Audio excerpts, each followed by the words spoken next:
Game start. ఇందులో తీసుకుపోయి ఆ బౌల్స్లో వేసుకోవాలి. ఎవరు ఎక్కువ వేస్తారో స్టార్ట్. చికెన్ ఇంకా ఇంకోటి తీసుకో చికెన్ ఇంకోటి తీసుకో ఫాస్ట్. ఇల్ల వేయాలి చికెన్ నీ దాంట్లో వేసుకోవాలి. చికెన్ అక్కడ వేస్తున్నావు.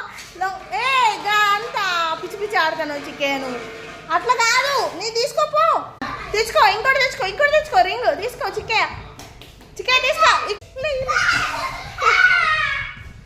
చిక్కయ్య నీ గిన్నెలు వేసుకోరా. నీ గిన్నెలు వేసుకోవాలి చిక్కయ్య. అయ్యో వీడు అన్ని అడ్డ బౌల్ వేసేస్తుండు. నీ బౌల్ వేసుకో. తెచ్చుకో నీ గిన్నెలు వేసుకో. Very good. ఇంకొన్నాయి. మా అమ్మతో క్లియర్ చేసి చీరా.